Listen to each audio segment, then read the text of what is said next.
नष्टप्रायस्वभद्रेषु नित्यं भागवत सेवया भगवतीरुत्तमश्लोके भक्तिः भवति नैष्ठिकी।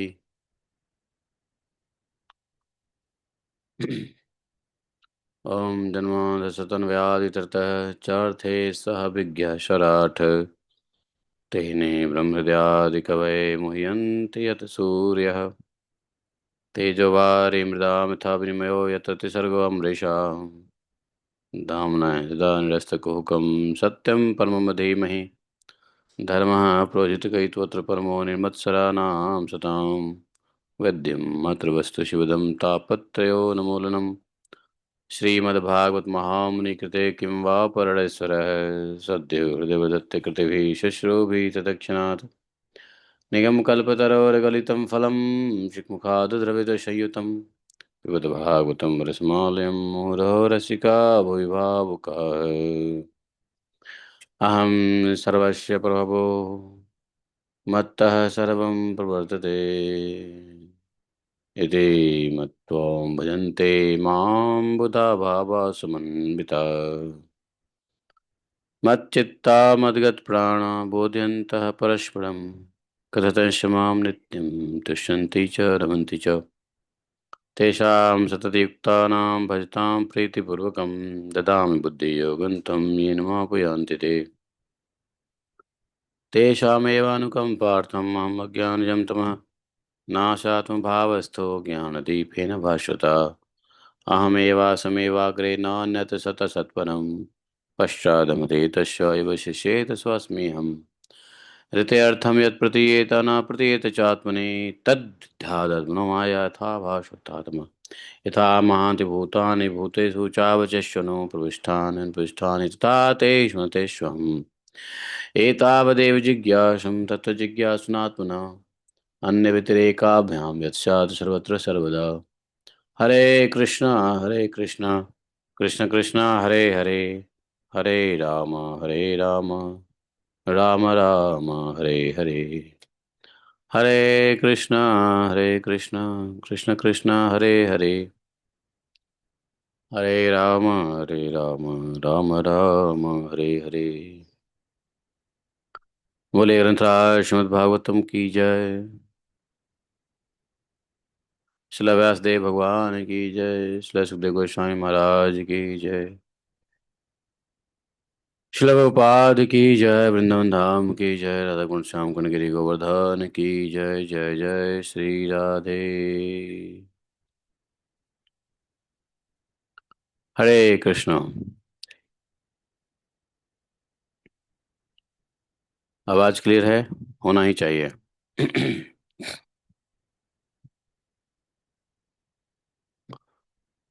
तो आज हम लोग 8वें स्कंद के 23वें अध्याय में प्रवेश करेंगे। बलि जी को बंधन से छुटकारा, और जैसा भगवान का आदेश हुआ है वैसे बलि जाएंगे सुतल लोक में। श्री शुकवाच इत्युक्तवन्तं पुरुषं पुरातनं महानुभावोऽखिलसाधुसम्मतः बद्धाञ्जलिः बाष्पकलाकुलक्षणो भक्त्युदगलो गदगदया गिराब्रवीत्। बलिर्वाच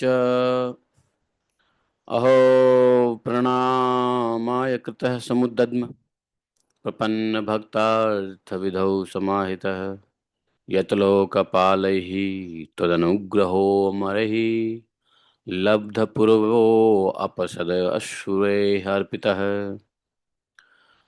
श्रीशुकवाच इत्युक्ता हरेर्नामं ब्रह्माणं सम्भवं सभवं ततः विवेशसुतलं प्रीतो बलिः मुक्तः सहासुरैः। एवम् इन्द्रियाय भगवान् प्रत्यानीय त्रिविष्टप पुरयित्वादितेः कामं शासत सकलं जगत्।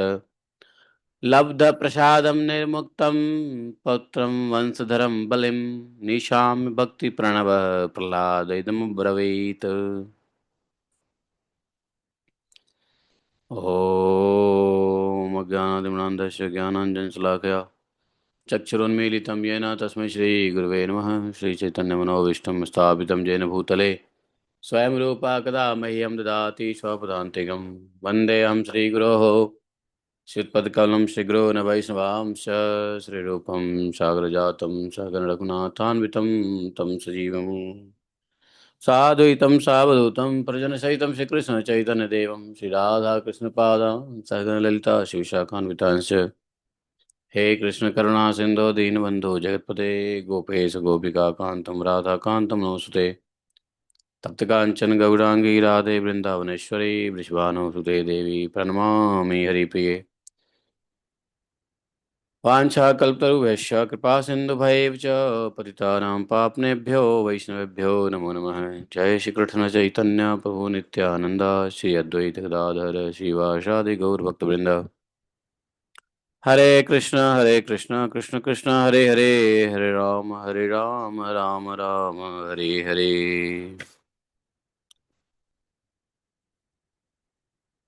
तो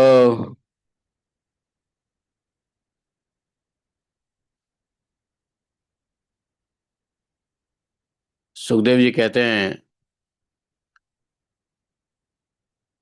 अरे सुनो, सिलेंडर को अंदर रख लो। जब सुखदेव जी कहते हैं, जब सनातन पुरुष भगवान ने इस प्रकार कहा, किसको कहा? ब्रह्मा जी को कहा था ना। और बलि जी को भी कहा था कि अगले सवर्णी मनवंतर में तुम इंद्र बनोगे, तब तक के लिए तुमको सुतलोक में जाना है, वहां रहना है, मेरे संरक्षण में रहोगे, मैं वहां तुम्हारी हर प्रकार से रक्षा करूंगा।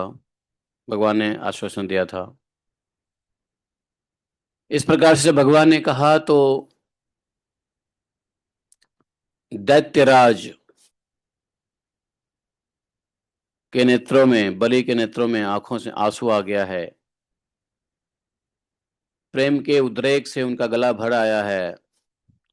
बलि महाराज ने हाथ जोड़कर गदगद वाणी से भगवान से कहा, हे प्रभु, वाह, आपकी लीला अपरंपार है। अरे अभी तो मैंने आपको पूरी अच्छी तरीके से प्रणाम भी नहीं किया है। मैंने अच्छे से तो आपको प्रणाम भी नहीं किया है।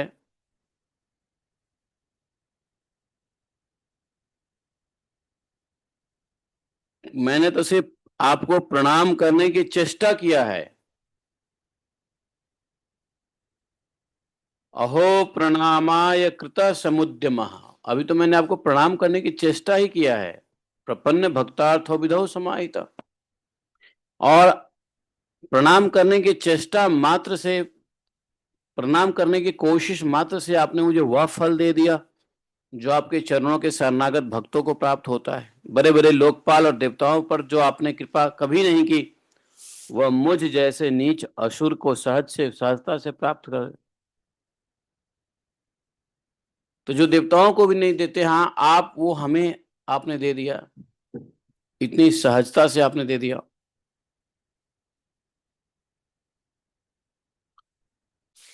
है।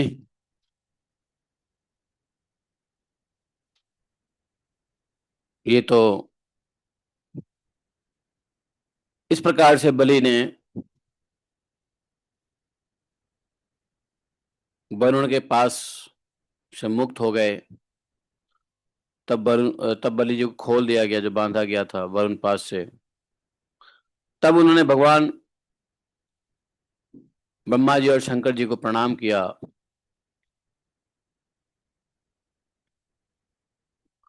और इसके बाद बड़ी प्रसन्नता से असुरों के साथ सुतल लोक की यात्रा की है।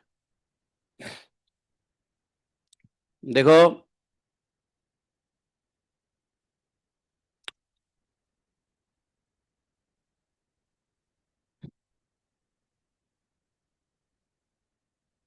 पाश कई प्रकार के होते हैं। यम पाश, वरुण पाश, माया पाश, और कितने प्रकार के पाश होते हैं।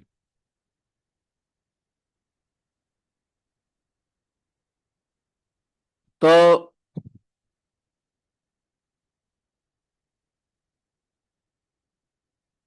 हम यम पाश से तो बच जाते हैं, क्योंकि भगवान का नाम ले रहे हैं, तुलसी धारण कर रहे हैं, भगवान के चरण चिन्हों के तिलक धारण कर रहे हैं।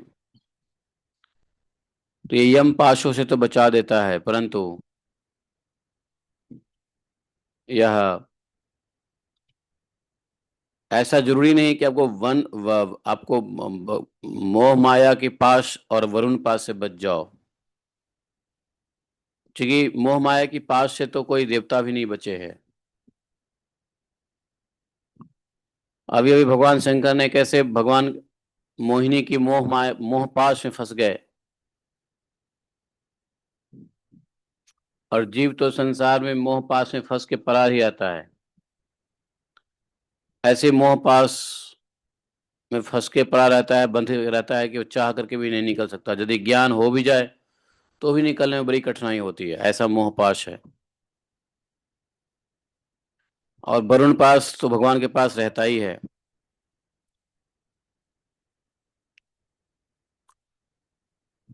तो वैष्णवा इटिकेट से, वैष्णव चिन्हों से, तुलसी कंठी और 12 चिन्हों से यम पास से बच सकते हैं, लेकिन वरुण पास से नहीं। वरुण पास भी है, भगवान का माया पास भी है।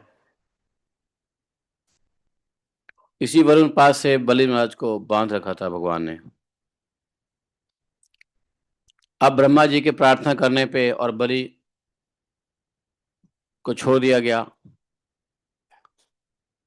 और बलि वहां से सभी भगवानों को, ब्रह्मा जी, शंकर जी, सबको प्रणाम करके, प्रदक्षिणा करके,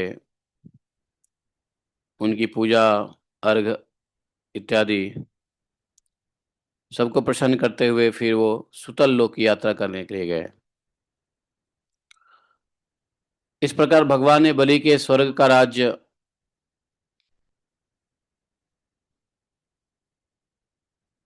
वापस लेकर के इंद्र को दे दिया।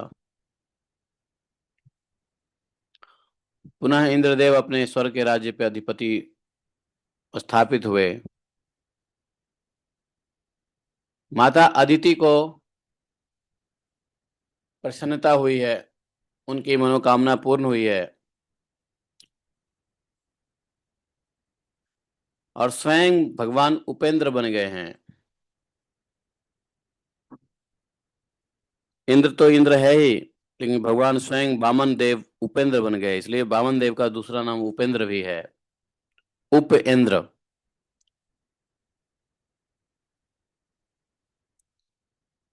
इंद्र का छोटा भाई।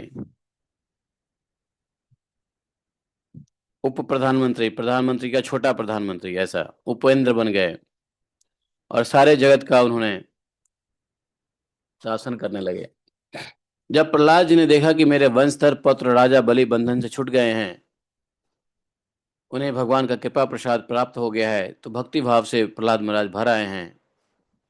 पुनः प्रहलाद महाराज ने भगवान की बड़ी सुंदर स्तुति की है।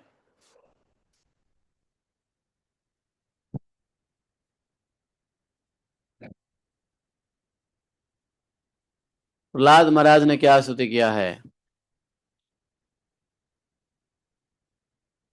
नेमं विरञ्चो लभते प्रसादं, न शीर्ण सर्वाः किमुता परेते,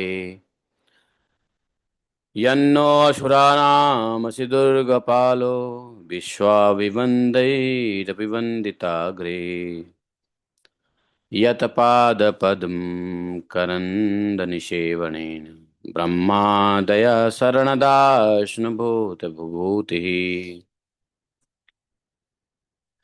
कस्माद्वयं कुर्ष्तयः खलयो नस्ते दाक्षिण्य दृष्टि पदविभक्त प्रणीतः चित्रं तवे हितमहो मिति योगमाया लीला विशिष्ट भुवनस्य विशारदस्य सर्वात्मनः संदृशो भीष्म स्वभावो भक्त प्रियो यदसि कल्पतरु स्वभावः।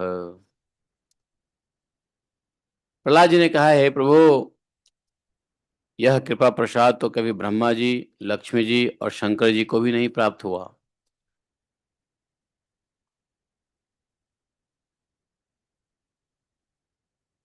अन्य देवी देवता की तो बात तो छोड़ दो, जैसी कृपा प्रसाद आपने इस बलि को दिया है, वैसी कृपा प्रसाद तो किसी को नहीं मिला। अहो, देखो तो विश्ववंद्य ब्रह्मा आदि भी जिनकी चरणों की वंदना करते रहते हैं, वही आप हमें असुरों के दुर्गपाल किलेदार हो गए हैं।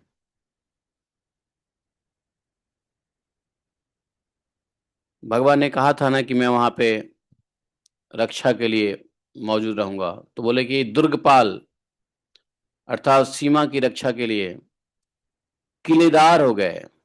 गेट पे, वहां पे सुतल लोक के गेट पे भगवान पहरा देने दे रहे हैं। अपने भक्तों के लिए भगवान इतना कुछ कर रहे हैं। बोले कि आप हम असुरों के दुर्गपाल बन गए, हम असुरों के किलेदार बन गए, हम असुरों के आप दरबान बन गए।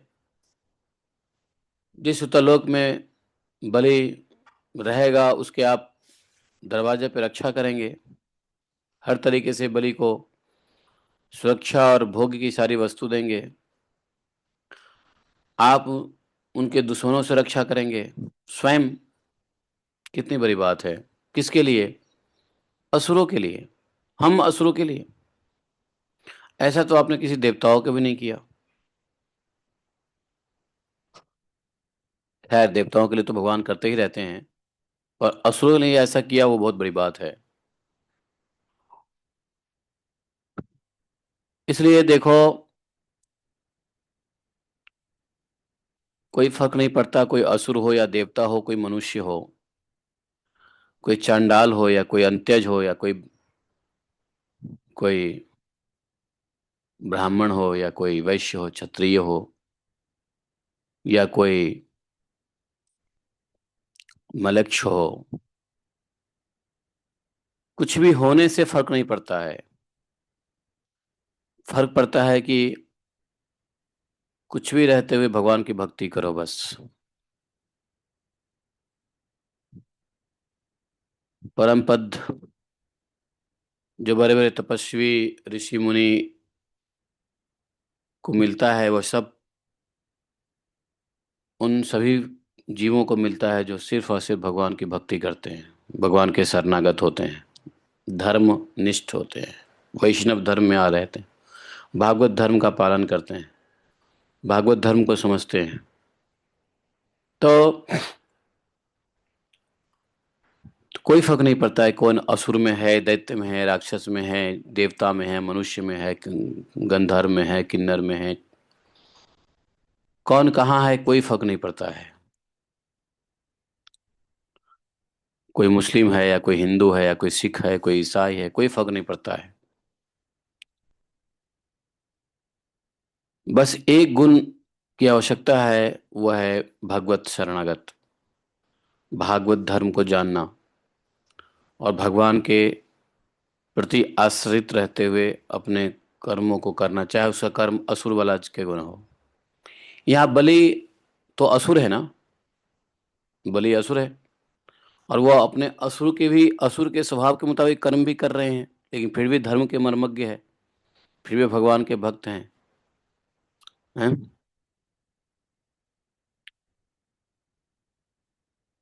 भगवान के प्रति सहानुभूति है, भगवान की प्रति शरणागत भी है। देखो, ब्राह्मण की भक्ति कोई नहीं कर सकता है बिना भगवान की भक्ति के। और ब्राह्मण की भक्ति भी भगवान की भक्ति है। अब भगवान की भक्ति तो ब्राह्मण की भक्ति है ही। नहीं? तो लर्निंग पॉइंट ये है कि सीखने की चीज ये है हम लोग को कि दैत्य, ये सब भागवतम से ही सीखने को मिलता है कि दैत्य स्वभाव वाले दैत्य राज को भी भगवान ने उद्धार किया। बस जरूरी है शरणागत की। लेकिन यदि कोई हिंदू ही हो, यदि कोई पंडित ही हो, यदि कोई ब्राह्मण ही हो, क्षत्रिय ही हो, और भगवान की शरणागत ना करे तो उसकी स्थिति क्या होगी? मान लो कोई देवता ही हो लेकिन भगवान के शरणागत ना करे तो उसकी स्थिति क्या होगी? तो कोई फर्क नहीं पड़ता है कि कोई देवता है, मनुष्य है, संसारी है, मलेच्छ है, वामन है, यमन है, मुस्लिम है, हिंदू है। जरूरी है कि भगवान की भक्ति करे बस। उस समय से लेकर के आज तक देख लो, भगवान की भक्ति जिस जिसने स्वीकार किया भगवान को अपना, सब कुछ भगवान ने उनको दिया है।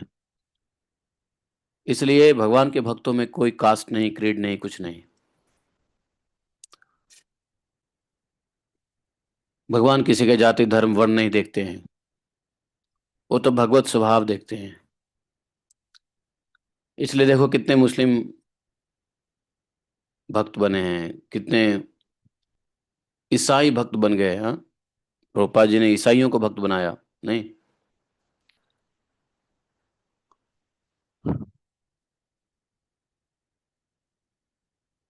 राक्षसों को भगवान भक्त बनाए, भक्ति दिया, सब कुछ दिया।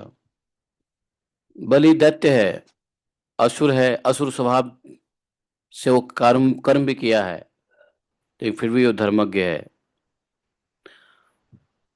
गौ ब्राह्मण और भगवान के भक्त हैं वो। इतना बड़ा असुर जो भगवान के प्रिय देवता को भी आक्रमण कर लिया, क्योंकि असुर का गुण है देवताओं से लड़ते रहना। लड़ना ही असुर का गुण है। ईर्ष्या करना असुर का गुण है। लोभ लालच करना असुर गुण है, आसुरी गुण है। देवता लोग ज्यादा लोभ लालच नहीं करते। देवता को क्या लोभ लालच है? वो अपने आप मस्त रहते हैं, उनको बढ़िया फैसिलिटी मिली हुई है, काम भी करना पड़ता है। लेकिन उनके ऐश्वर्य को देख करके, हालांकि दैत्यों को भी कम ऐश्वर्य नहीं है, दैत्यों के पास भी बहुत सारा धन होता है, बहुत सारे सब चीज होता है दैत्यों के पास भी। लेकिन दैत्य और देवता में थोड़ा अंतर ये होता है कि दैत्य लोग भगवान के लिए कार्य नहीं करते हैं, देवता लोग भगवान के लिए कार्य करते हैं। देवता लोग भगवान के कार्य करने में इतना मग्न रहते हैं कि उनको लालच करने की फुर्सत नहीं है ज्यादा, लड़ाई करने की फुर्सत नहीं है। अब देवता दैत्य लोग के पास इतना टाइम होता है भगवान का, भगवान के कार्य नहीं करते वो।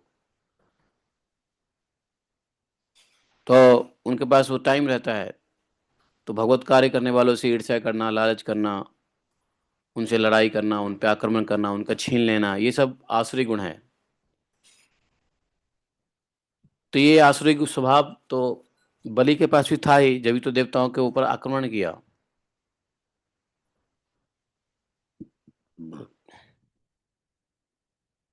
तो जो जिस गुण धर्म में है उस गुण धर्म में रहे, लेकिन जरूरी है कि भगवत भक्ति में रहे, भगवत ज्ञान में रहे। और ये बात तब होता है जब बहुत जन्मों के, अभी अभी भगवान ने कहा था बलि को कि मैं जिस पे कृपा करता हूँ उसको क्या देता हूँ?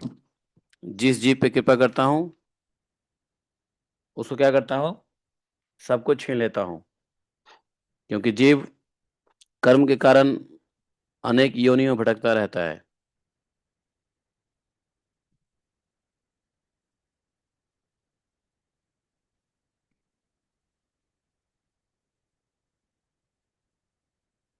हम्म। और भगवान ही जब विशेष अधिक कृपा करते हैं तो मनुष्य योनि मिला, ऐसा भगवान ने स्वयं कहा है। श्लोका संख्या 25 में देख लो। तो बोले कि कृपा से तो मनुष्य शरीर प्राप्ति होती है, लेकिन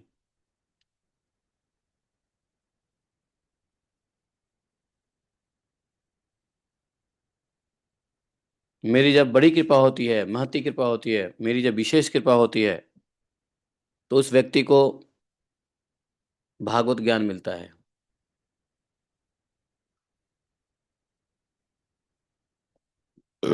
कितने लोग हैं जिसको मनुष्य शरीर मिला हुआ है? मनुष्य शरीर मिला तो भगवान की एक साधारण कृपा है, साधारण कृपा है।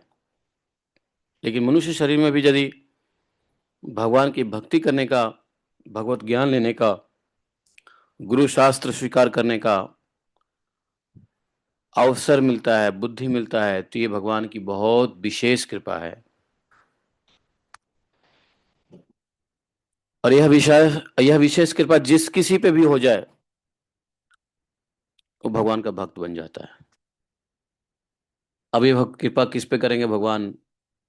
दैत्य पे भी करते हैं, मनुष्य पे भी करते हैं, मनुष्य में भी बहुत सारे जाति और संप्रदाय सभी करते हैं। तो सच में भगवान की बड़ी कृपा है। प्रहलाद महाराज ने इसका अनुभूति किया है।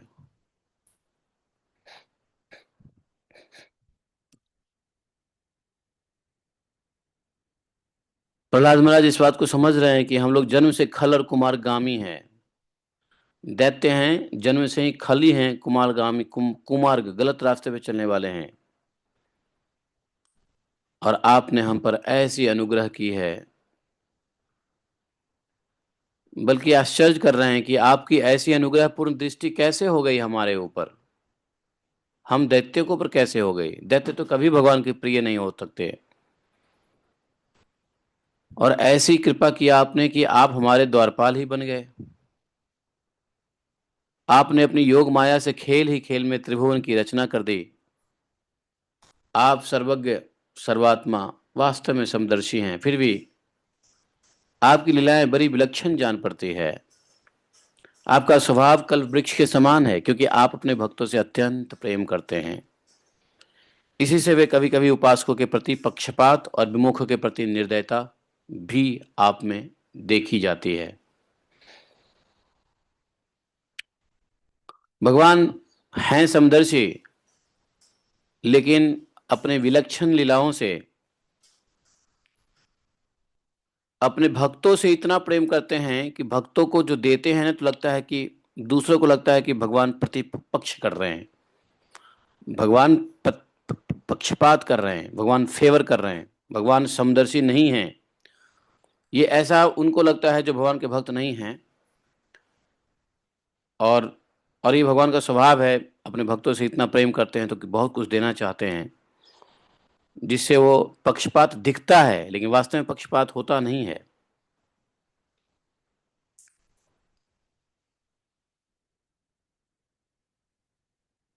प्रहलाद महाराज ने कहा है कि हे भगवान, आपका स्वभाव तो कल्प वृक्षों के समान है, क्योंकि आप अपने भक्तों से इतना प्रेम करते हैं। यहाँ तक कि कभी कभी आप में निर्दयता भी देखी जाती है। विमुखों के प्रति, जो भगवत विमुख है, उनके प्रति आप कभी कभी निर्दयता भी दिखाते हो, और अपने भक्तों को इतना कुछ दे देते हो कि पक्षपात भी हो जाता है, दिखता है। बताइए, हम दैत्य लोग के ऊपर आपने इतना अनुग्रह किया है। भक्त प्रियो यदसि कल्पतरु स्वभाव, लीला विशिष्ट भुवनस्य विशारदस्य। हाँ, आश्चर्य किया है, बोला कस्मात वयम कुसकृतयः खलो खलयोनस्यस्ते। कस्मात वयम सुकृतयः खलयोन यस्यते। अरे खल योनि में, खल योन यस्ते, खल योनि में अर्थात असुर योनि में हम लोग पे आपने कृपा किया है। कुसृतयः, कुमारगामी हैं हम लोग, खल हैं, दैत्य हैं। आश्चर्य की बात है, आपकी लीला अपरंपार है। भगवान ने प्रहलाद जी को कहा है, भगवान वाच, भगवान ने क्या क्या सुना? वत्सम प्रहलाद, वत्स प्रहलाद भद्रम ते प्रयाहि सुतलालयम् मोदमान स्वपौत्रेण ज्ञातीनां सुखमावह।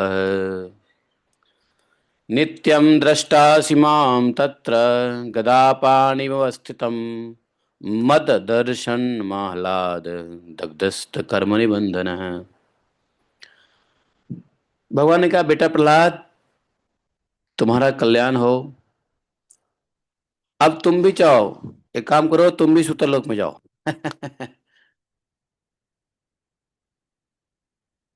तो प्रहलाद महाराज को सुतरलोक नहीं दिया था, लेकिन चूंकि वहां पे ऐसी स्थिति में अपने पोते को देखने आए आए पोते को देखने क्या, उससे भगवान का भी मिलना, भगवान से भी मिलना हो गया। तो भगवान ने देखा कि अरे, मैंने तो इतना बढ़िया वरदान दिया है किसको, बलि को, और बलि से भी तो ज्यादा कष्ट पाया है प्रहलाद ने। प्रहलाद को मैंने ऐसा क्यों नहीं दिया। भगवान ने कहा, तुम भी एक काम करो, तुम भी सुतलोक में जाओ। हैं, भद्रम ते प्रयाहि सुतलायाम, तुम भी जाओ सुतलोक में, और तुम भी एक काम करो, बलि के साथ आनंद पूर्वक रहो, अपने पोते बलि के साथ आनंद पूर्वक रहो, और तुम अपने जाति बंधु के साथ रह के वहां थोड़ा सुख लो, सुख करो, सुखी करो सबको। देखो, जब प्रहलाद महाराज को कहा कि अपने जाति बंधुओं को, अर्थात अपने प्रहलाद महाराज के लिए वो जनरेशन जो है, बलि का जनरेशन प्रहलाद महाराज के लिए क्या है, पोते की जनरेशन है ना। हर व्यक्ति पोता ही है, नहीं, पोता पर पोता ही है प्रहलाद महाराज के लिए। तो कहते हैं कि तुम इन लोगों को सुखी करो। जब पोते के साथ दादाजी हो जाए ना, मिल जाएं, जब मिल जाएं, तो दादाजी के रहने से ही सुख की अनुभूति होती है। पता नहीं आजकल के बच्चों को होती कि नहीं होती है, लेकिन घर में दादाजी हों या परदादा हों तो और सुख। दादाजी हों तो सुख, परदादाजी मिल जाए घर में तो और सुख, और परदादाजी के भी पिताजी मिल जाए, उसको क्या बोलते हैं, प्रदादाजी, तो और सुख की अनुभूति होती है वंश को, अर्थात उस जनरेशन को, वर्तमान जनरेशन को बहुत सुख मिलता है जब दादा परदादा जी साथ में रहे। तो एक तो वैसे ही भगवान ने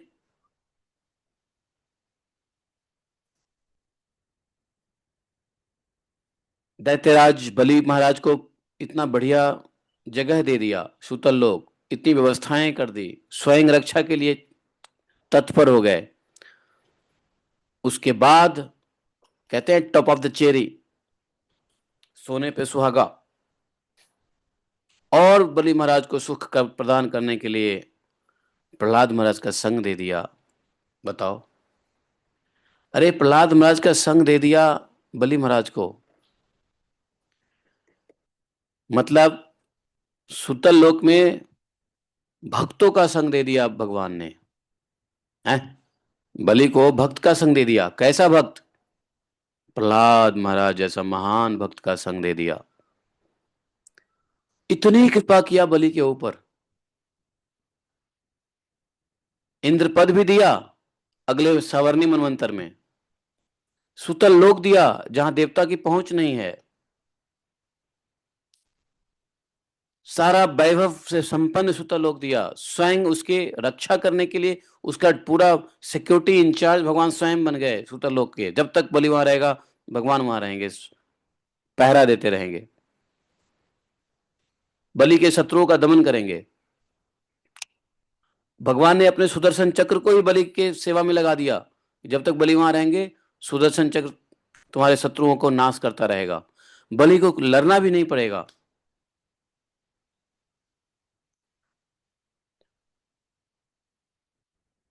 ऊपर से बलि को भगवत भक्त का संग दे दिया, प्रहलाद महाराज का संग दे दिया। अब प्रहलाद महाराज रहेंगे, मान लो अगर दादाजी भक्त हैं तो पोता को क्या सुनाएगा, भगवान का कथा ही सुनाएगा ना, भगवान के बारे में बताएगा ना। हैं? प्रहलाद महाराज जी को भेज दिया, जाओ तुम संग करो, संग दो, खुश करो, प्रसन्न करो, सुखी करो अपने पौत्र पोते को। मतलब सब कुछ देने के बावजूद भी भगवान ने वैष्णव संग दे दिया, महावैष्णव संग। बताओ, अरे भगवान के भक्तों का संग मिल जाए, बहुत बड़ी कृपा होती है भगवान की, बहुत बड़ी कृपा होती है। बिन हरि कृपा मिल ही नहीं संता। सब कुछ देने के बावजूद भगवान ने सबसे बड़ी चीज दे दी, वो भक्तों का संग दे दिया बलि को। भक्त का संग क्यों दे दिया? क्योंकि बलि असुर है। कहीं ऐसा ना हो कि सुतल लोक में रहते रहते जो है ना, आसुरी बुद्धि से कुछ और कर बैठे। इसलिए कहते हैं ना, one should always stay back in association of devotees. जीव को भक्तों का ही संग करना चाहिए, और भक्तों का संग बने रहना चाहिए हमेशा। क्योंकि ये जो हमारे अंदर में अमानवता है, दैत्य गुण है, आसुरी गुण है, ये गुण कभी भी पनप सकता है। यदि हम भक्त के संग में नहीं रहेंगे तो कभी भी आसुरी गुण हावी हो जाएगा, और हमारा जो दैविक गुण है, भगवत गुण है, वो नाश हो सकता है। तो दैविक गुण का नाश होना इस संसार में बड़ा आसान है, क्योंकि संसार में दैविक गुण के लिए मेहनत करना पड़ता है, योग करना पड़ता है, संघर्ष करना पड़ता है। आसुरी गुण के लिए कुछ नहीं करना पड़ता है, क्योंकि आसुरी गुण तो डुबाती है, संसार में डूबना तो ऑटोमेटिक काम है। पानी में बिना पानी में डूबना हो तो कोई प्रयास की आवश्यकता है? बताओ। भव सागर है, इस भव सागर में डूबने के लिए कोई प्रयास नहीं चाहिए। इस भव सागर में तैरने और तैर के बाहर निकलने में प्रयास की आवश्यकता होती है। जल में डूबने में कोई प्रयास नहीं लगता। आप चुपचाप खड़े हो जाओ, हाथ पैर चलाओ मत, तो अपने आप डूबने लग जाओगे। है कि नहीं? यस और नो? सब सो गए क्या?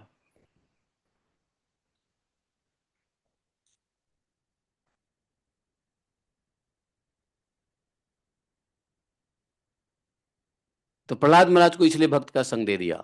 देखो, यहां से यह भी पता चलता है हम लोग को कि भक्त का संग हम लोग को करना चाहिए हमेशा। भगवान के दर्शन हो जाए, भगवान के आशीर्वाद मिल जाए, भगवान से सब कुछ मिल जाए, फिर भी भक्त का संग में रहना जरूरी है। अब ये नहीं कि मैं तो जी भगवान का दर्शन कर लिया, भक्तों का संग छोड़ना क्या करना, भक्तों का संग हो गया जी, भक्त हमारे से जूनियर है। अगर कोई सीनियर भक्त भी है फिर भी भक्तों का संग चाहिए। मान लो कोई भक्त सीनियर है, लेकिन उसके उससे सीनियर कोई नहीं है, जूनियर भक्त है ना, तो जूनियर भक्त का ही संग करो, भक्त का संग करना पड़ेगा।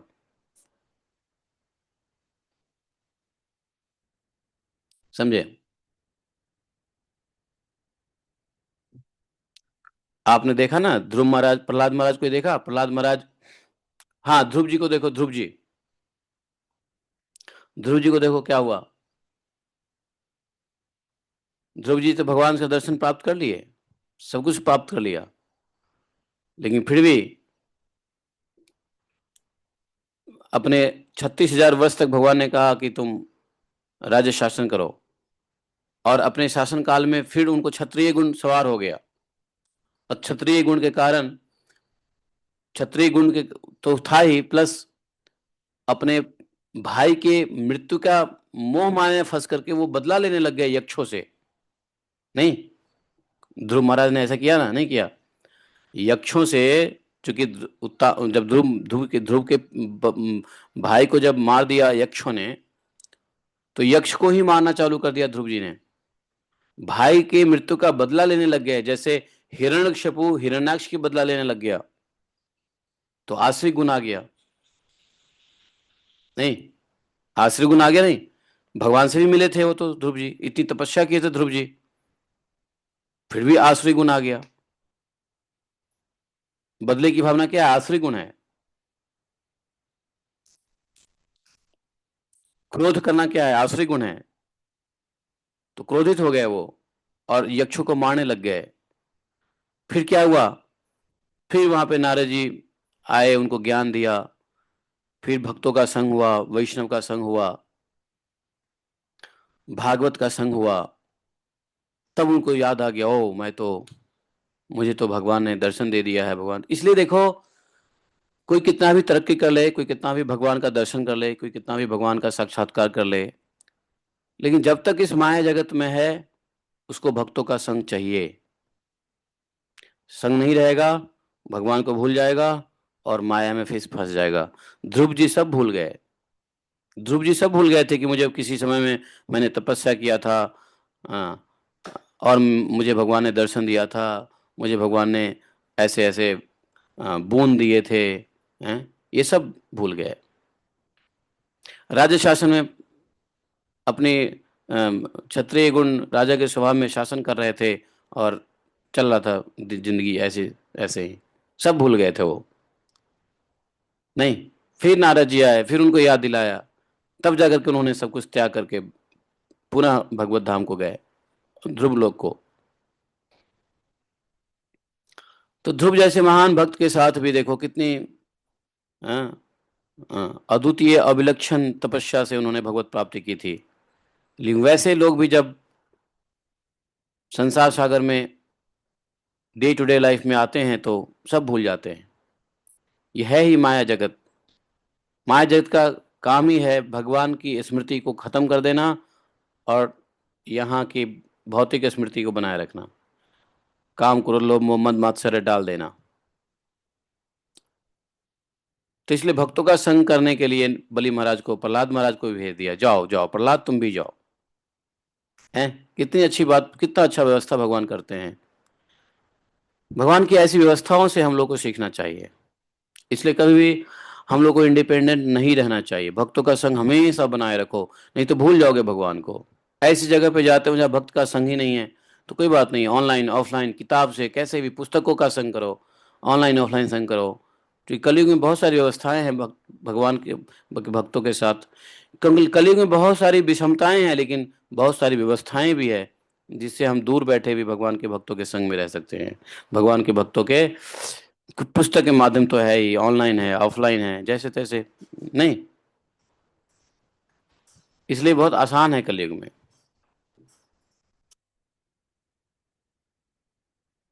मुझे जहाँ तक समझ समझ में आता है इस प्रसंग से, वो यही समझ में आता है कि भगवान ने वैष्णवों का संग करने के लिए, भक्तों शुद्ध भक्तों के संग करने के लिए ये बलि बलि के सूतरलोक में ध्रुव महाराज को ही बोला, सॉरी प्रहलाद महाराज को ही बोला जाने के लिए, क्योंकि बलि असुर है। वहां बैठे बैठे हो सकता है उसकी बुद्धि खराब हो सकता है बलि महाराज वहां के ऐश्वर्य को भोगते भोगते उनकी बुद्धि खराब हो। ऐश्वर्य भोग में बुद्धि खराब हो जाती है खासकर। तो इसलिए वैष्णव संघ भक्तों के संघ के लिए भगवान ने प्रहलाद महाराज को कहा, जाओ प्रहलाद तुम भी जाओ वहां पे आ, आ, सूतल लोक में। बताओ ऐसा, इसके अलावा क्या समझ सकते हैं, भगवान क्यों प्रहलाद महाराज को भेजेंगे सूतल लोक में, बताओ हैं? और कोई कारण हो सकता है इसके अलावा? नहीं हो सकता है। हो तो हो कारण, और भी हो सकता है, लेकिन हमको तो समझ में यही कारण आती है। आप लोग समझ में कुछ और कारण आता है तो बताओ है?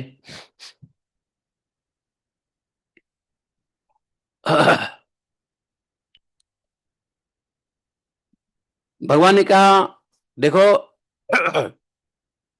तुम वहां मुझे नित्य देखोगे, हाथ में गदा लिए हुए मैं खड़ा रहूंगा, और मेरे दर्शन वहां नित्य होंगे। इससे परम आनंद मग्न रहने के कारण तुम्हारे भी सारे कर्म बंधन नष्ट हो जाएंगे। प्रहलाद महाराज के कौन से कर्म बंधन है? लेकिन यदि कोई शेष हो तो ही नष्ट हो जाएंगे। सुखदेव जी कहते हैं, आज्ञाम भगवतो राजन प्रहलादो बलिनाशः बाढ़मित्यम अमल प्रज्ञो मूर्धन्य धाय कृतांजलि। सुखदेव जी कहते हैं, परीक्षित जी, समस्त दैत्य सेना के स्वामी विशुद्ध बुद्धि प्रहलाद जी ने हाथ जोड़ करके भगवान को कहा, जो आज्ञा प्रभु। भगवान के आदेश का मस्तक पे चढ़ाया, शिरोधार्य किया। फिर उन्होंने बलि के साथ आदि पुरुष भगवान की परिक्रमा की, उन्हें प्रणाम किया, और उनसे अनुमति लेकर के, भगवान से पुनः अनुमति लेकर के सूतल लोक की यात्रा बलि जी के साथ किया। समझे? परीक्षित जी, उस समय भगवान श्री हरि ने ब्रह्मवादी ऋतुजों की सभा में अपने पास ही बैठे हुए शुक्राचार्य जी से कहा,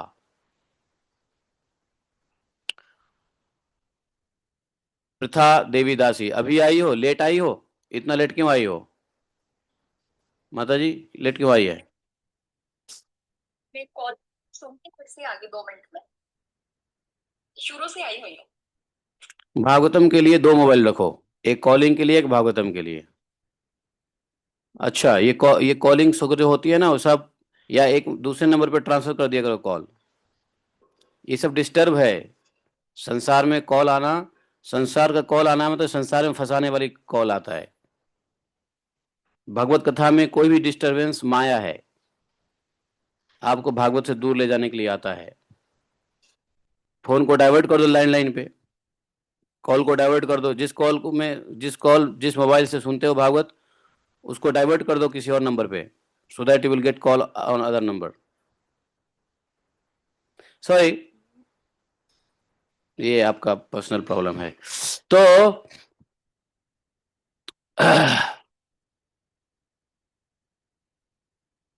इस प्रकार से आप जितने देर उस कॉल को सुने हो उतने देर आपने भागवतम मिस कर दिया। कितने देर कॉल को सुने हो? 2-3 मिनट। 2-3 मिनट में पता है हमने क्या बता दिया? नहीं। फिर फिर 2-3 मिनट, 1 सेकेंड के एब्सेंट से माया के कौन से गर्त में हम जा सकते हैं पता है? इसलिए सतर्क रहो भगवान के नाम जप में, भगवान की कथा में।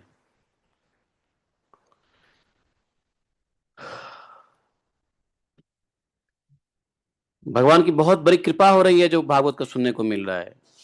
शरीर मिला, अभी अभी देखा ना, सुना ना कि शरीर मिला, ये बहुत कृपा है। और भागवतम मिले तो विशेष कृपा है।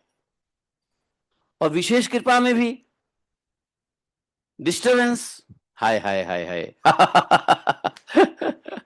ऐसे डिस्टरबेंस बहुत लोगों के साथ होता रहता है, लेकिन अभी मैंने नोटिस किया आप ही के साथ। मुझे लगा आप भी अभी ज्वाइन किए हो। तो कभी कभी बोलते बोलते स्क्रीन पे नजर चली जाती है तो दिख जाता है, वैसे नहीं जाती है स्क्रीन पे नहीं दिखता है कि नहीं? देखो भागवतम की कथा कितना बड़ा टॉनिक है हमारे शरीर के लिए भी, हमारी आत्मा के लिए, मन के लिए, बुद्धि के लिए, चित्त के लिए, हमारे लोक परलोक के कल्याण के लिए तो टॉनिक है ही। लेकिन मैं आपको बताऊं कि भागवतम हमारे शरीर के लिए भी टॉनिक है। कैसे? आप लोगों ने भी ध्यान दिया होगा कि मैं शुरू में आ रहा था, बहुत धीरे धीरे बोल रहा था। आपको लगा नहीं मैं आज डल हूं, आज ऐसा लग रहा है कि एनर्जी नहीं है? लग नहीं रहा था शुरू शुरू में? शुरू शुरू में मुझे भी लग रहा था कि मैं कैसे बोलूं, एक वीकनेस सा हो रहा था। क्यों? उसका कारण है क्योंकि कई दिनों से नमक नहीं खाने की वजह से बॉडी में इलेक्ट्रोलाइट्स की कमी हो रही है। इलेक्ट्रोलाइट्स क्या होता है मालूम है? हमारे शरीर में एक इलेक्ट्रिकल वेव्स होता है जो नर्वस सिस्टम को काम करने में मदद करता है। नर्वस सिस्टम सीएनएस पीएनएस को कंट्रोल करने में मदद करता है। अब जब आप नमक छोड़ देते हो तो वो वीक हो जाता है। तो ऐसा लगा कि आज भागवतम लेना बहुत ज़्यादा नहीं लूंगा, थोड़ा ही लेके छोड़ दूंगा। लेकिन फिर हमने क्या किया मालूम है? हमने क्या छोड़ो, हमने फिर थोड़ा सा नमक वाला मट्ठा पी लिया। क्यों? क्योंकि भागवतम में दिक्कत होगी तो क्या फायदा? ऐसा ऐसा काम क्यों करना जिसमें भागवतम में दिक्कत हो? तो हमने नमक वाली मट्ठा पी लिया। अब उसका इफेक्ट जो है आएगा शाम तक। अभी हमने नमक लिया तो उसका इफेक्ट शाम को आएगा। तो आप अब भी लग रहा था कि भागवतम हम नहीं कर पाएंगे या थोड़ा करके छोड़ देंगे। लेकिन भागवतम जैसे हमने शुरू किया तो फिर एनर्जी आ रही है। और पहले थोड़ा मैं एब्सेंट माइंडेड था शुरू में भागवतम के, लेकिन अब जब हम 20वें 10वें श्लोक पे आ गए हैं तो अब पूरा प्रेजेंट माइंड हो गया हमारे पास। ऐसा लग रहा है कि नहीं? तुमने देखा कि भागवतम से अभी जो नमक खाया उसका इफेक्ट तो आएगा 8 घंटे बाद, लेकिन भागवतम से का इफेक्ट तो अभी भी आ गया, अभी एनर्जी दे दिया। कभी कभी उपवास फास्टिंग भी ऐसी होता है कि थके हुए होते हैं लेकिन भागवतम में आते हैं तो एनर्जी आ जाती है। कहां से आता है एनर्जी? भागवतम से सारे हमारे ब्रेन के इलेक्ट्रोलाइट्स चालू हो जाता है, ये बात सत्य है। जिस प्रकार से sodium chloride sodium chlorine potassium और हाइड्रोकार्बोनेट से जो इलेक्ट्रोलाइट पैदा होता है, वही इलेक्ट्रोलाइट भगवान के नाम, भगवान की कथा सुनने से पैदा हो जाता है। ये साइंटिफिकली प्रूव कर लो।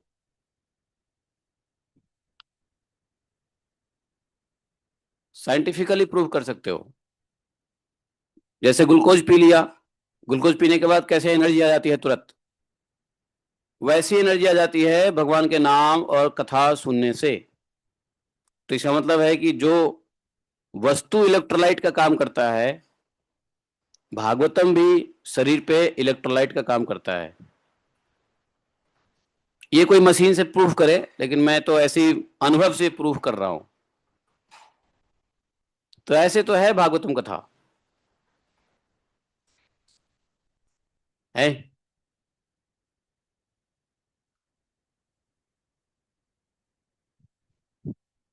तो प्रहलाद महाराज जी चल दिए। सुखदेव जी कहते हैं, परीक्षित जी, उस समय भगवान श्री हरि ने ब्रह्मवादी ऋत्विजों की सभा में अपने पास ही बैठे हुए शुक्राचार्य जी से कहा। अब पास में बैठे हुए शुक्राचार्य से क्या कहा? ब्रह्मन् संतनु शिष्य कर्म छिद्रम वितन्वतः यत तत कर्मसु वैषम्यम ब्रह्म दृष्टम समम भवेत। भगवान ने कहा, वहां बैठे हुए जितने भी भृगुवंशी ब्राह्मण थे, जो ऋत्विज थे, ब्रह्मवादी ऋत्विज, सबको पास में बुलाया। और शुक्राचार्य भी पास में बैठे थे वैसे तो। कहा कि ब्राह्मणों, अरे आपका शिष्य यज्ञ कर रहा था भाई, आप लोग का शिष्य बलि यज्ञ कर रहा था, उसमें जो त्रुटि रह गई है आप उसको पूर्ण कर दीजिए, क्योंकि कर्म करने में जो कुछ भूल चूक हो जाती है वह ब्राह्मणों की कृपा दृष्टि से सुधर जाती है, भगवान ने कहा। अब यहां पर भगवान ने बलि को नहीं कहा कि रुक जाओ पहले यज्ञ पूरा कर लो। अरे यज्ञ का लक्ष्य क्या है? वो लक्ष्य तो, यज्ञ का फल तो बलि को मिल गया। बलि प्रहलाद महाराज जी के साथ चले गए, बचे ब्राह्मण। ब्राह्मण को कहा कि अरे वो तो आपके शिष्य थे, आप एक काम करो, जो कुछ भी कमी त्रुटि अधूरा रह गया है यज्ञ, उसको आप पूर्ण कर दो। क्योंकि जो कर्म भूल चूक से अपूर्ण रह जाती है, ब्राह्मण कृपा दृष्टि करता है तो सुधर जाता है। जैसे मान लो कोई व्यक्ति पूजा स्वयं नहीं कर रहा है, तो यदि अपने पुरोहित को बोले, अपने किसी ब्राह्मण के को फोन कर दे, एक काम कीजिएगा हमारे बिहार पे ये पूजा करवा दीजिएगा, और ब्राह्मण यदि वो पूजा कर देता है आपके बिहार पे संकल्प लेकर के, तो वो समझो आपके पूजा हो गया। अब यहां देखो, बलि तो नहीं है, बलि चले गए, बलि के बिहार पे ब्राह्मण लोग इस यज्ञ को पूरा करेंगे, अर्थात बलि का यज्ञ अधूरा नहीं माना जाएगा। तो कोई भी यज्ञ, पुण्य, दान, कर्म, गुड संस्कार यदि स्वयं नहीं कर पाते हैं तो ब्राह्मणों से करवा लेना चाहिए, पुरोहितों से करवा लेना चाहिए। स्वयं यदि उपलब्ध ना हो, मौजूद ना हो, फिर भी करवा लेना चाहिए। क्योंकि ब्राह्मणों की कृपा दृष्टि से सब कुछ सुधर जाता है। ब्रह्म दृष्टि समम भवेत यत यत कर्मसु वैषम्यम, यत यत कर्मसु वैषम्यत, अर्थात जो जो कर्म नहीं पूरे हो सकते हैं, नहीं कर पाते हैं, या करते हैं आधा अधूरा रह जाता है, तो ब्राह्मण पुरोहित चाहे तो उसको पूर्ण कर सकते हैं।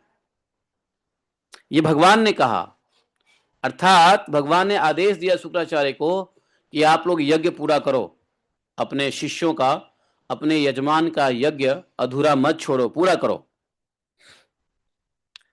शुक्राचार्य जी कौन है? भृगुनंदन है, महान ब्रह्म है, महान ब्राह्मण है, ब्राह्मण श्रेष्ठ है, द्विज श्रेष्ठ है। शुक्राचार्य बहुत बड़े विद्वान है, त्रिकालदर्शी हैं, संजीवनी जीवन दान देने जैसी शक्ति है। ऐसी शक्ति भगवान में होता है नहीं? ऐसे महान शुक्राचार्य जी ने भगवान से पता है क्या कहा? बहुत अच्छी बात भगवान से कही, सुनो ध्यान से सुनो, बहुत अच्छी बात। शुक्राचार्य जी ने कहा, कुतस्तत्कर्म वैषम्यम यस्य कर्मेश्वरो भवान यज्ञेशो यज्ञ पुरुषः सर्वभावेन पूजितः। आहा, देखो कहा शुक्राचार्य जी ने कहा, हे भगवान, अरे जिसने अपना समस्त कर्म आपको समर्पित करके सब प्रकार से आपकी पूजा की है, अपने कर्म को समर्पित करके सब प्रकार से आपकी पूजा की है, भाई उसके कर्म में कैसी त्रुटि होगी? उसके विषमता कैसी रह सकती है? उसका कोई भी अधूरा कोई कैसे रह सकता है? यज्ञ भी एक कर्म है, और यज्ञ का उद्देश्य क्या है? भगवत प्रसन्नता। भगवान को प्रसन्न करने के लिए यज्ञ करते हैं, एक यज्ञ के कर्म के मुताबिक माध्यम से। लेकिन यदि कोई अपना पूरा कर्म को ही समर्पित कर दिया हो और पूरा कर्म को समर्पित करके पूजा किया हो और आप प्रसन्न भी हुए हैं, बलि ने तो अपना पूरा कर्म को आपके ऊपर समर्पित करके बलि ने आपकी पूजा की है और आप प्रसन्नता से उसको वरदान भी दे दिए हो, तो अब कौन सी विषमता रह सकती है? अब कौन सा कमी रह सकता है यज्ञ में? बताइए, अब कौन सी त्रुटि रह सकती है यज्ञ में?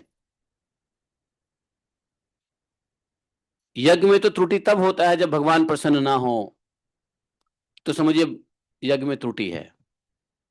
अब जानते हो यज्ञ कर रहे हैं, लेकिन यज्ञ में जिस देवता के लिए यज्ञ कर रहे हैं वो देवता नहीं आए, तो समझो यज्ञ गलत हुआ है।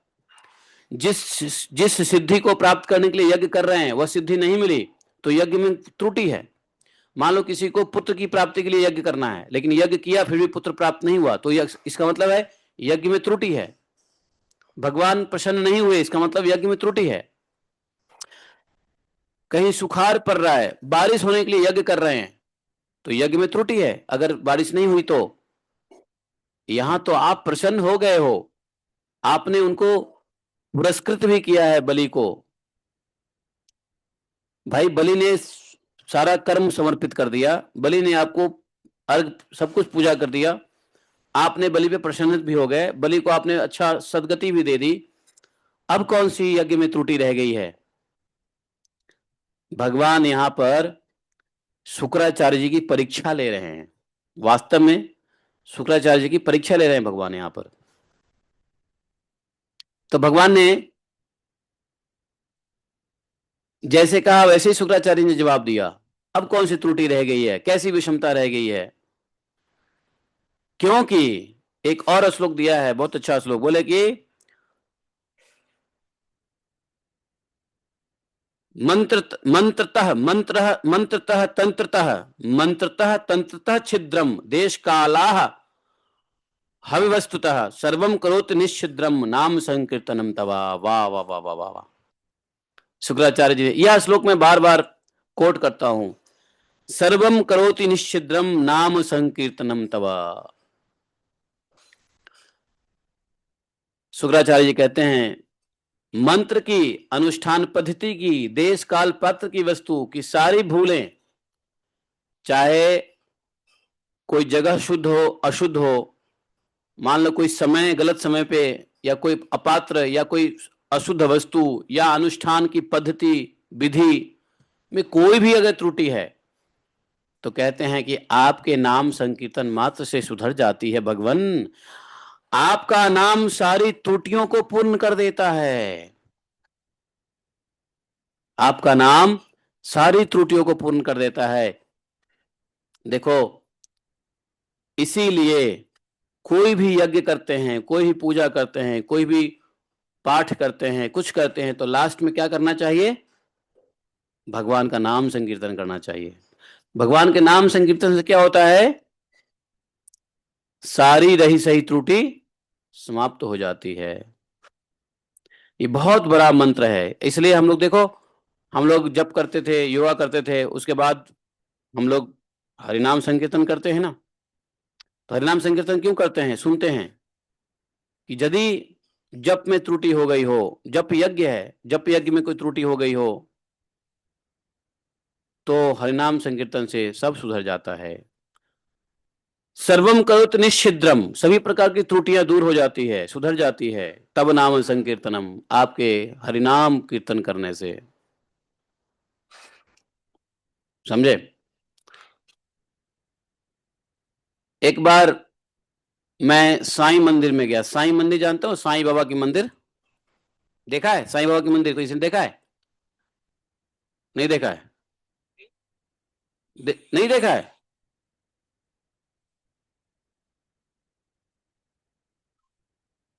हाँ, तो मैं तो शिरडी भी गया हूँ। मैं तो शिरडी भी गया हूँ, सिंगनापुर में। नासिक गया, शिरडी, सिंगनापुर, सब जगह गया।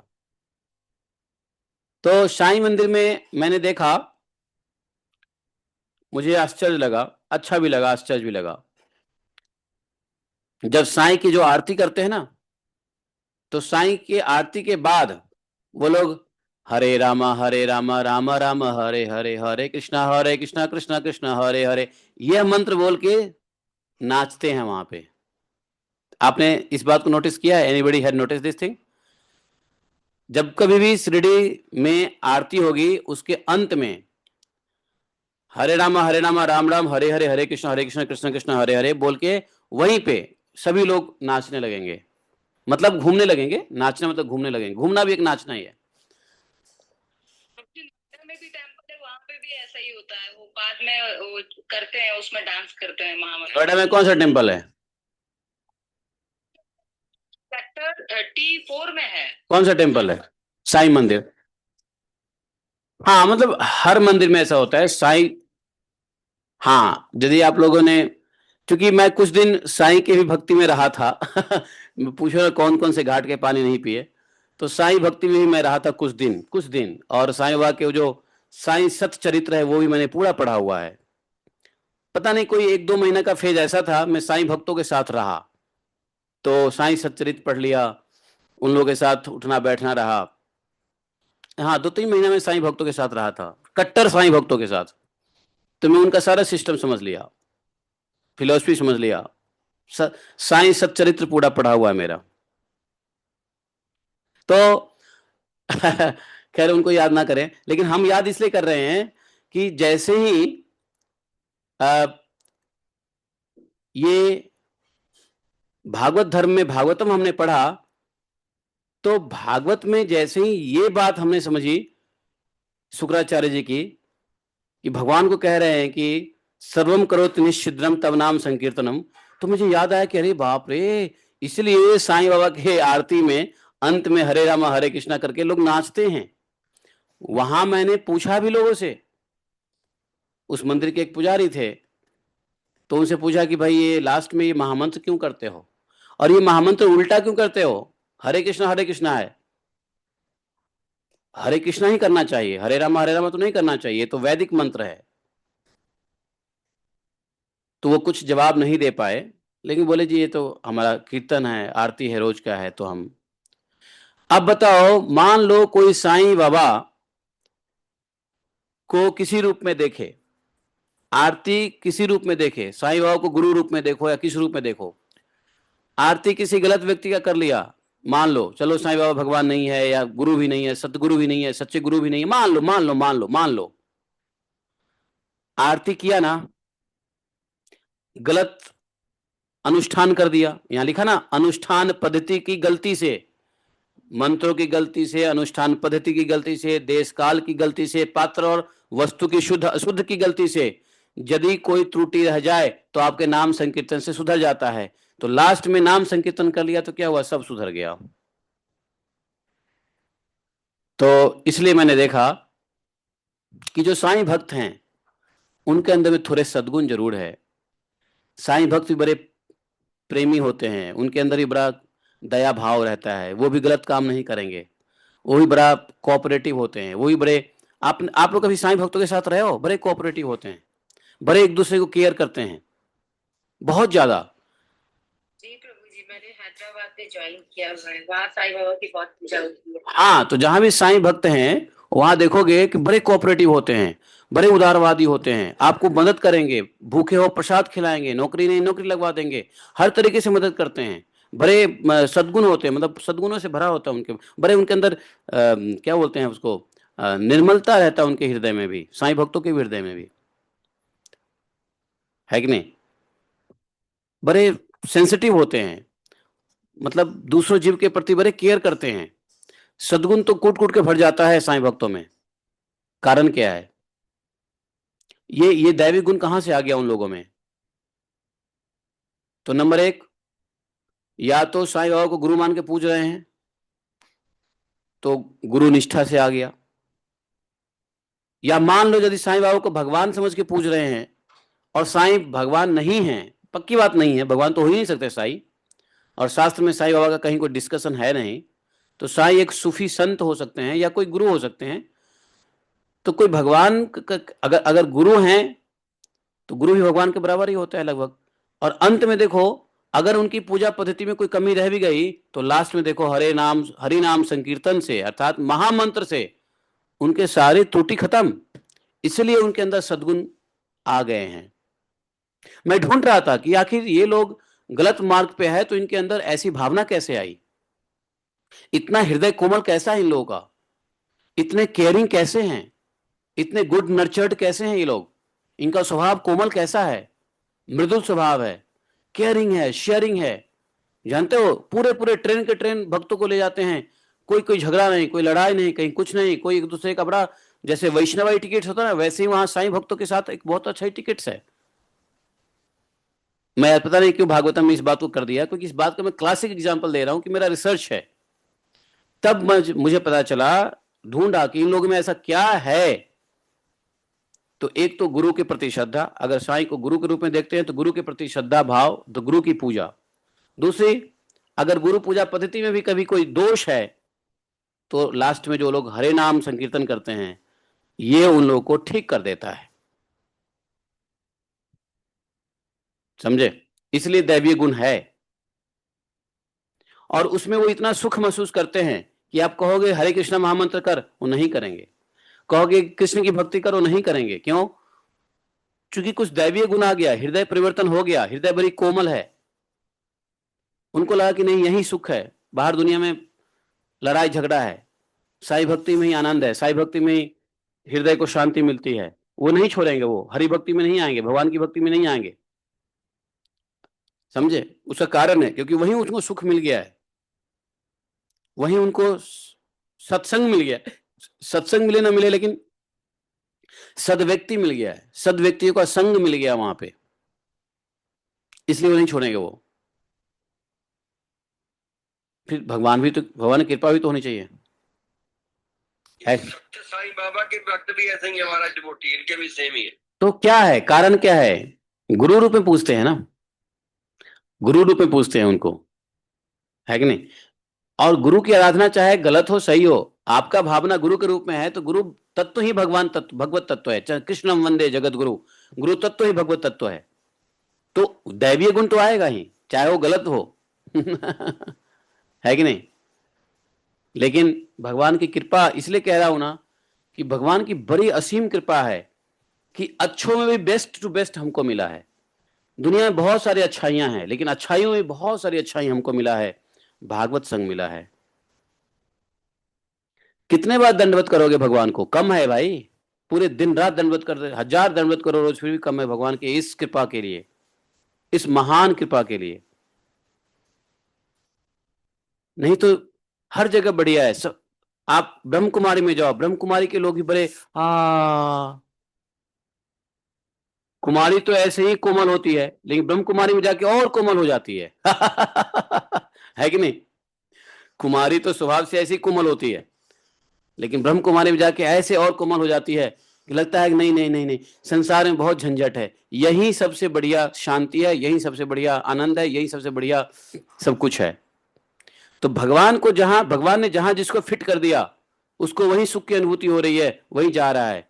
लेकिन भगवान ने हमको यदि भागवतम में डाला है तो समझो कितनी बड़ी कृपा किया है। भगवान स्वयं कह रहे हैं विशेष कृपा करता हूं यदि उसको भक्ति प्रदान करता हूं, या मतलब भागवत प्रदान करता हूं, भगवत ज्ञान प्रदान करता हूं। है ऐसे भागवतम जो भगवान की विशेष कृपा पात्र, हम लोग रोज भागवतम सुन रहे हैं, भगवान का नाम जप कर रहे हैं, वैष्णव का संग कर रहे हैं, धाम वास कर रहे हैं, तो क्या चाहिए? दुनिया की ऐसी कौन सी चीज है जो इसके सामने हमको डिस्टर्ब करने आए और हम उसको उसी में फंस जाएं? काट दो ऐसे डिस्टरबेंस को। Nothing is superior than this blessings of lord. भगवान की ऐसी विशेष कृपा से बड़ी कोई चीज नहीं है। कोई फोन कॉल्स, कोई रिलेटिव्स, कोई नातेदारी, कोई समाज, कोई बिजनेस, कोई व्यापार, कोई पैसा कमाने का धंधा नहीं है इससे बेहतर। ये बेहतर कृपा है। अगर फिर भी अगर हृदय परिवर्तित नहीं होता है, यह बात नहीं लगती है हृदय में, तो फिर कहीं ना कहीं भागवतम को अंडरएस्टिमेट करके सुना जा रहा है। सुनने में श्रद्धा की कमी हो सकती है। तो इसलिए भागवतम के लिए दुनिया की सारी चीज को गद्दार किनार कर दो। यही कथा है, तव कथा मृतम तप्त जीवनम भुवि गृणन्ति ते भूरिदा जना। इससे बड़ा कोई दान नहीं, इससे बड़ा कोई कर्म नहीं, इससे बड़ा कोई धर्म नहीं, इससे बड़ा कोई त्रिताप को नाश करने का तरीका नहीं। और ये मैं नहीं कह रहा हूं, शिव पुराण में आपने देखा, शिव पुराण में भी यही कहा गया है। शिव पुराण के महात्म्य में सारे शास्त्र पुराण का निचोड़ है। शुक्राचार्य जैसे महान गुरु कह रहे हैं तब नाम संकीर्तनम निश्चिद्रम करोति सर्वम। इसलिए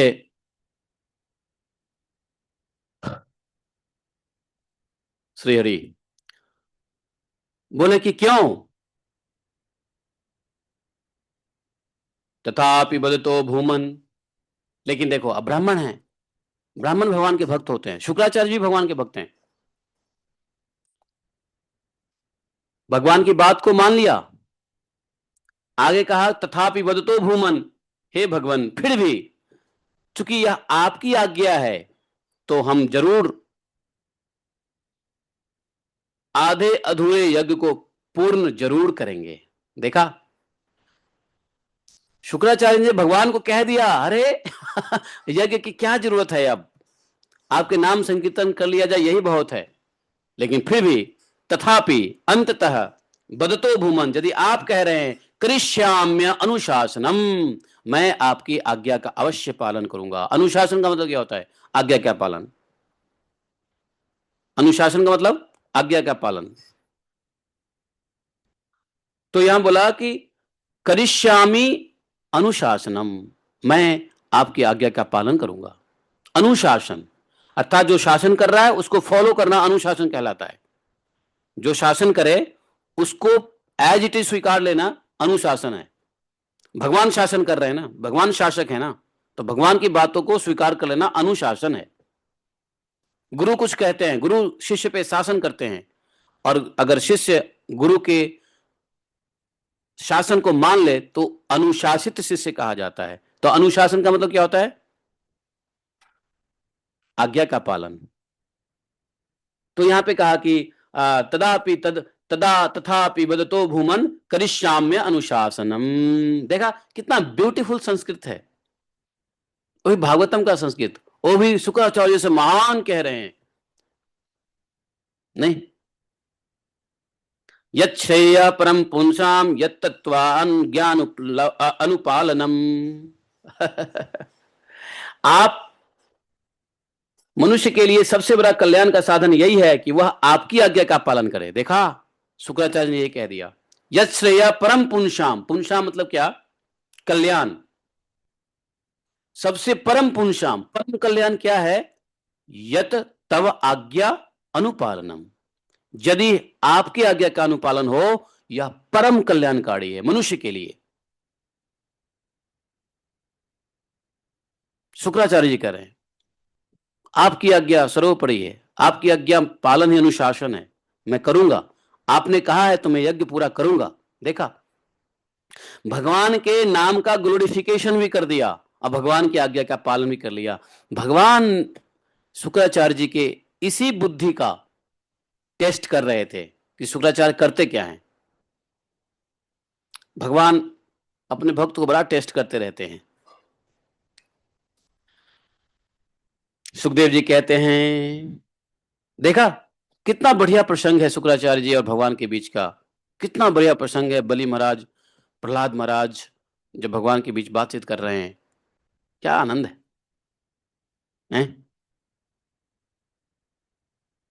आप लोगों को आनंद मिल रहा है भागवतम के ऐसे प्रसंगों से? प्लीज लेट मी नो, कितना आनंद मिल रहा है?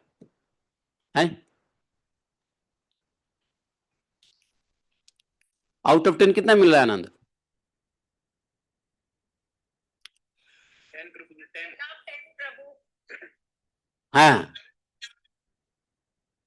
अच्छा,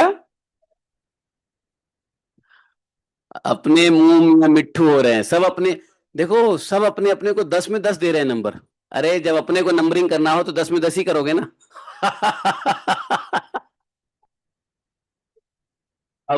अपनी कॉपी खुद चेक कर रहे हैं डॉक्टर आशीष, अपनी कॉपी सब खुद चेक कर रहे हैं। जब अपनी कॉपी खुद चेक करेंगे तो कितना नंबर दोगे? पूरा ही दोगे। लेके आ गए लेके लग रहा है पिताजी है कि कोई और है। हाँ, कौन है डॉक्टर आशीष? कौन पिताजी हैं? दंडवत प्रभु जी। पिताजी है। हाँ, माता जी। अरे अरे दंडवत प्रभु जी, दंडवत प्रणाम। हाँ ठीक है। भागवतम सुनो, ब्राह्मण शरीर है, अब उम्र भी हो गया है। भागवतम सुनो, कुछ काम नहीं कर रहा है, भगवान का नाम, भगवान की कथा, बस। अब जो करना कराना था, होना होना था, हो गया इस जीवन में।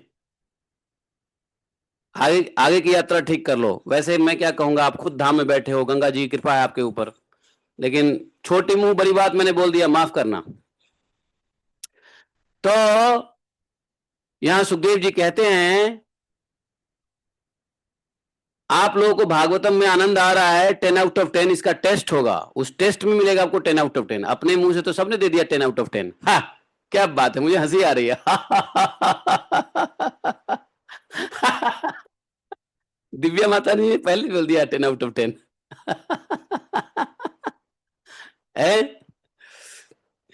है? और किसने अपने आप को 10 आउट ऑफ 10 दे दिया? अब कोई नहीं बोलेगा, खैर कोई बात नहीं।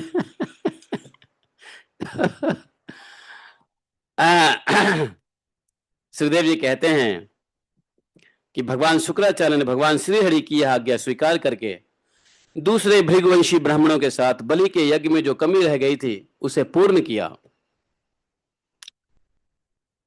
परीक्षित जी, इस प्रकार वामन भगवान ने बलि से पृथ्वी को की भिक्षा मांगकर अपने बड़े भाई इंद्र को स्वर्ग का राज्य दिया, जिसे उनके शत्रुओं ने छीन लिया। इसके बाद प्रजापतियों के स्वामी ब्रह्मा जी ने देवर्षि, पितर, मनु, दक्ष, भृगु, अंगिरा, सनत कुमार और शंकर जी के साथ कश्यप एवं अदिति की प्रसन्नता के लिए और संपूर्ण प्राणियों के अभ्युदय के लिए समस्त लोक और लोकपालों के स्वामी के पद पर वामन भगवान का अभिषेक कर दिया। देखा, अब वामन भगवान का अभिषेक हुआ है। परीक्षित जी ध्यान से सुनिए, वेद, समस्त देवता, धर्म, यश, लक्ष्मी, मंगल, व्रत, स्वर्ग और अपवर्ग सबके रक्षक के रूप में सबके परम कल्याण के लिए सर्वशक्तिमान वामन भगवान को उन्होंने उपेंद्र का पद दिया है और उस समय सभी प्राणियों को अत्यंत आनंद हुआ है। इसके बाद ब्रह्मा जी की अनुमति से लोकपालों के साथ देवराज इंद्र ने वामन भगवान को सबसे आगे विमान पर बैठाया है और अपने साथ स्वर्ग ले गए हैं वामन देव को। इंद्र को एक तो तीनों भुवन का राज्य मिल गया और दूसरा वामन भगवान के कर कमलों की छत्र छाया है। कहते हैं ना, इंतजार का फल बहुत मीठा होता है। कहते हैं ना कि बुरे दिन जब आए तो पेशेंसफुली इंतजार करो अच्छे दिन का, बड़े मीठे फल मिलते हैं। इंद्र छुप गया था, हैं? अब उनको जब मिला तो क्या मिला? तीनों का राज्य मिला। राज्य तो मिला ही मिला, भगवान वामन देव के कर कमलों की छत्र छाया मिली। छोटा भाई के रूप में भगवान आ गए, सर्वश्रेष्ठ ऐश्वर्य लक्ष्मी उनकी सेवा करने लगी, वे निर्भय होकर आनंद उत्सव मनाने लगे। ब्रह्मा, शंकर, सनत कुमार, भृगु आदि मुनि, पितर, सारे भूत, सिद्ध और विमान में बैठे हुए सभी देवता गण भगवान के इस परम अद्भुत और अत्यंत महान कर्म का गान करते हुए अपने अपने लोक को चले गए। और सबने अदिति की भी बड़ी प्रशंसा की। परीक्षित जी, मैंने भगवान की यह सब लीला आपको मैंने सुनाई, इससे सुनने वालों के भी पाप छूट जाते हैं। बोलो, आप सबने सुना, आप सबके पाप छूट गए, हम सबने सुना, सबके पाप छूट गए। देखो, भागवतम का एक एक चैप्टर में पाप की हानि होती है। पाप की हानि होनी चाहिए कि नहीं होनी चाहिए? तो भागवतम के एक एक चैप्टर, एक एक शब्दों जैसे जैसे सुनते रहते हैं, हमारी पाप की हानि होती रहती है, नाश होता रहता है। भगवान की लीलाएं अपरंपार है, अनंत है। जो मनुष्य उसका पार पाना चाहता है बेवकूफ है, मानो पृथ्वी के परमाणुओं गिनना चाहता है। जो भगवान के लीलाओं का गिनना चाहता है वो पृथ्वी में जितने परमाणु है उसको गिनने के बराबर है, लेकिन पृथ्वी के परमाणु को नहीं गिना जा सकता है। वैसे ही भगवान के अनंत लीलाओं का नहीं गिना जा सकता है। भगवान के संबंध में मंत्र दृष्टा महर्षि वशिष्ठ ने वेद में कहा है क्या? ऐसा पुरुष न कभी हुआ, न है, न होगा जो भगवान की महिमा का पार पा सके।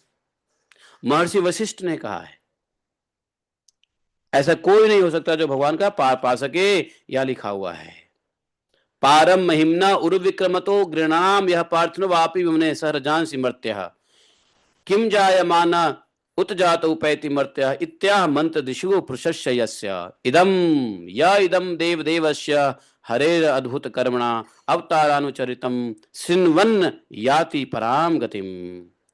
कहा कि देवताओं के आराध्य देव हरि अद्भुत कर्म, वामन भगवान के अवतार चरित्र का जो श्रवण करता है उसे परम गति प्राप्त होती है।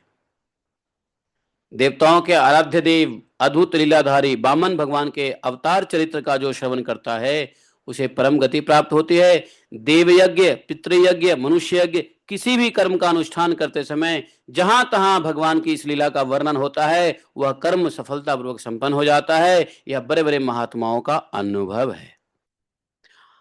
आप लोग भी यदि कुछ काम कर रहे हो, अच्छा काम है, सफलता नहीं मिल रही है, अच्छे कामों में विघ्न आ रहा है, तो बुरे काम में तो विघ्न आएगा ही आएगा, अच्छे काम में भी विघ्न आ रहा है, तो आप वामन अवतार का लीला श्रवण करो।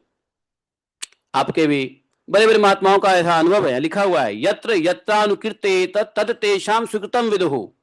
विदुः मतलब बड़े बड़े विद्वानों का ऐसा अनुभव है। क्रियमाणे कर्मणीदम दैवम पितरे अथ मानुषे इति श्रीमद्भागवते महापुराणे परमहंसायां संहितायां अष्टम स्कंदे वामन चरिते वामन अवतार चरिते त्रयोविंशो अध्याय समाप्त। हम लोगों ने 24वां अध्याय कर लिया है। अब हम लोग 23वां अध्याय कर लिया है, त्रयोविंशो। अब 24वां अध्याय 8वें स्कंद का अंतिम अध्याय है, वो हम लोग कल पढ़ेंगे। लेकिन वामन देव की कथा समाप्त हुई, महाराज बलि का प्रसंग समाप्त हुआ, सूतल लोक का वर्णन समाप्त हुआ, देवराज इंद्र के कष्ट मुक्त हुए हैं, माता अदिति के पुंसवन व्रत का फल मिला है, कितनी सारी चीज हम लोगों को मिल गया। तो यह एक प्रसंग है जो समाप्त हो गया। अब हम लोग अगले प्रसंग के लिए कल मिलेंगे, जिसमें भगवान के एक और अवतार का वर्णन होगा। कल कौन सा अवतार का वर्णन होगा? भगवान के मत्स्य अवतार का वर्णन होगा। क्या? मत्स्य अवतार। तो मत्स्य अवतार का वर्णन होगा, और मत्स्य अवतार के बाद आगे की लीला कथा शुरू होगी वो 9वें स्कंध में। और हम लोग बहुत बढ़िया स्पीड में जा रहे हैं। अगर जुलाई में ही मत समझो कि 15 जुलाई के बाद हम लोग पढ़ने लगेंगे 9वां स्कंद, तो जुलाई अगस्त सितंबर तक खत्म हो जाएगा। और मेरे ख्याल से कार्तिक से पहले पहले हम लोग 10वें अध्याय में 10वें स्कंद में आ जाएंगे। हरी हरी। ठीक है, फिर नवंबर दिसंबर तक हम लोग का 11वां और 12वां स्कंद हो जाएगा। 2025 में ही पूरा भागवतम समाप्त है ना। आनंद का विषय नहीं है। बोले ग्रंथराज श्रीमद् भागवतम की जय। एकम शास्त्रम देवकी पुत्र गीतम एको देवो देवकी पुत्र एव एकम मंतस्य तस्नमानि यानि कर्मापि तस्य दिवस सेवाः त्वमेव माता च पिता त्वमेव त्वमेव बन्धुश्च सखा त्वमेव विद्या द्रविणं त्वमेव मम सर्वदेव देवः कृष्णाय वासुदेवाय हरे परमात्मने प्रणतक्लेशनाशाय गोविन्दाय नमो नमः। हे कृष्ण करुणा सिंधो दीनबंधु जगतपते गोपेश गोपिका कांतम राधा कांतम नमस्तुते तप्त कांचन गौरांगी राधे वृंदावनेश्वरी वृषभानुसुते देवी प्रणमामि हरिप्रिये। वाञ्छाकल्पतरुभ्यश्च कृपा सिन्धुभैश्च पतितानां पापनेभ्यो वैष्णवेभ्यो नमो नमः। जय श्री कृष्ण चैतन्य प्रभु नित्यानंद श्री अद्वैत गदाधर शिवासादि गौर भक्तवृंद। हरे कृष्णा कृष्ण कृष्ण हरे हरे हरे राम राम राम हरे हरे। हरे कृष्णा। धन्यवाद आप सबके लिए। आप लोगों ने भागवत कथा सुनी। हाँ आशीष, ये पिताजी लोग ये आपके पास रहते हैं, आपसे अलग रहते हैं, दूर रहते हैं? इधर ही है ऋषिकेश के। आप मतलब आप जहाँ रहते हो उस पास में रहते, साथ में रहते हो, अलग रहते हो? साथ में ही है सब। हाँ साथ में, ये बहुत बढ़िया। तो साथ में है तो अच्छी बात है। माता पिता की सेवा करो, खूब सेवा करो माता पिता की सेवा भाई। माता पिता गुरु को जिसने प्रसन्न नहीं किया वो भगवान को प्रसन्न नहीं कर सकता है। माता पिता और गुरु को जिसने प्रसन्न नहीं किया वो भगवान को प्रसन्न नहीं कर सकते हैं। इसलिए जब तक मौका मिलता है लाभ उठाओ। पृथ्वी के देवता माता पिता ही है कि नहीं? सबसे इमीडिएट दाताराम माता पिता ही है। इसलिए माता पिता की खूब सेवा करो और माता पिता को परम कल्याणकारी भागवत श्रवण करने के लिए उचित व्यवस्था करो। दाल रोटी तो भगवान दे रहे, तुम नहीं दे रहे हो, लेकिन आप क्या दे सकते हो एज ए पुत्र? वो ये दे सकते हो कि भागवत कथामृत सुनने के लिए सारी व्यवस्था करो। इनको अलग मोबाइल ला के दो, इनको इंटरनेट लगा के दो, उनको सिखाओ कैसे कथा जुड़नी है। तुम ऑफिस जाते हो तो ये खुद लॉगिन हो जाएं और कथा से चिपके रहें। अच्छे अच्छे भगवान की कथा डाउनलोड करके दो इनको, है जहाँ लाइव हो रहा है इनको ले जाओ, इनको धाम में लाओ, इनको धाम में थोड़े दिन रखो, जहाँ कथा हो रही है उनको भिजवाओ वहाँ पे। पुत्र होने के नाते इतना तो सेवा करो, यही सबसे बड़ी। वैसे माता पिता के ऋण से कोई नहीं ऋण हो सकता है, लेकिन यदि माता पिता को भागवत कथा सुनवाने में या सुनाने में, तीर्थ में रखने में या रखवाने में आप सफल हो गए तो आप माता पिता के ऋण से उऋण हो गए। क्योंकि कोई भी व्यक्ति जब आपके निर्भर होते हैं, हालांकि माता पिता हमारे ऊपर निर्भर नहीं है, लेकिन फिर भी एक उम्र आता है जब माता पिता शिथिल हो जाते हैं और हम एक्टिव हो जाते हैं, तो हमारा जिम्मेदारी बनता है कि माता पिता को ऐसी व्यवस्था करके दिया जाए वो धाम वास करे। धाम वास नहीं कर सके तो जहां भी वास करे वहां पे हरिनाम कीर्तन और भगवान की कथा की व्यवस्था हो। ऐसे इनको कितना भी रुपए दे दोगे, पैसे दे दोगे, कितना भी कुछ कर दोगे, करो, लेकिन ऋण से उऋण नहीं हो गए। भागवत कथा और यदि भगवत चिंतन के लिए, और सबसे बड़ा है कि माता पिता के अंत समय में यदि आपने भगवत स्मरण करने में मदद कर दिया तो आप समझो वह पुत्र अपने माता पिता के ऋण से मुक्त हो जाता है, जो अपने माता पिता को अंत समय में भागवत भगवान का स्मरण कराने में मदद करे। तो ऐसे माहौल, और पूरे पूरे गृहस्थ लोगों का, बाल बच्चे को पालने का, माता पिता को अपने पुत्रों को पालने का कष्ट इसलिए वो लोग उठाते हैं कि अंत समय में वो मुक्त करे। और अंत समय में मुक्त कैसे होगा? जब उनको ऐसे माहौल में रखेंगे जहां पर भागवत कथा श्रवण करते हुए शरीर छूटे, भगवान का नाम, भगवान का स्मरण करते हुए शरीर छूटे। ऐसी स्थिति में मत डालना कि डाल दिया हॉस्पिटल में, लगा हुआ है कान में नाक में लगा हुआ है, वहां पे कीर्तन नहीं कर सकते हैं और चले गए। नहीं, जाना एक दिन है। जब देखो कि ऐसी स्थिति आ गई है, हॉस्पिटल में मत रखो, घर में रखो, कथा कीर्तन के साथ रखो और आराम से भगवान का नाम सुनाते सुनाते भगवत धाम भेजने की कोशिश करो। ऐसी व्यवस्था करोगे तो माता पिता के ऋण से उऋण हो जाओगे। जो कोई भी व्यक्ति अपने ऊपर अगर हमारी जिम्मेदारी माता पिता की है, जैसे हमारी जिम्मेदारी माता पिता की भी है, हमारी जिम्मेदारी पुत्रों की है, हमारी जिम्मेदारी पत्नी की है, जो कोई भी व्यक्ति, जो कोई जीव आपकी जिम्मेदारी में है, उसको भागवत कथा सुना दो, उसको लिबरेट कर दो, भगवत धाम भेज दो, आपकी जिम्मेदारी खत्म और आप ऋण से ऋण हो गए। भौतिक व्यवस्था से आप किसी माता पिता का ऋण नहीं चुका सकते हो। आप महल बना दो, अच्छा भोजन करा दो, विदेश यात्रा करा दो, तीर्थाटन करा दो, ठीक है, लेकिन अंत समय बहुत इंपॉर्टेंट है और अंत समय से पहले भागवत कथा इंपॉर्टेंट है। तो इनको ऐसी व्यवस्था दो, माता पिता को ऐसी व्यवस्था दो, एक माइक लेके आओ, जो कम साउंड हो तो ज्यादा साउंड करके सुने, लेकिन सुने, रोज सुने। आपका क्या नाम है प्रभु जी? प्रकाश जोशी। वाह, सत्य का प्रकाश करो फिर अपने जीवन में। तो और सत्य प्रकाश, बस बस बस। अरे आप लोग के तो जीवन बड़े शुद्ध हैं। तीर्थ जाना पसंद नहीं करता। सब जगह कोई बात नहीं है, जहां हो वही कथा सुनो भागवत भगवान की। वाह वाह वाह वाह, मथुरावास भी किया आपने, कितना बढ़िया है।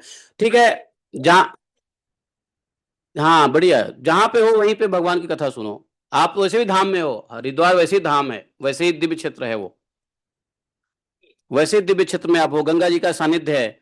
बस भगवत कथा सुनते रहो, भागवत कथा में सुनते रहो। अब दुनिया संसार से छोड़ो, कहाँ क्या है, कहाँ व्यापार है, कहाँ पे क्या है, छोड़ो, भागवत कथा सुनो बस, व्यापार ऊपर छोड़ दो। हाँ बस बस यही करो। धन्यवाद। अच्छा, जयति ते अधिकम जन्मना व्रज शयत इंदिरा शाश्वतत्रयी दिशु तावका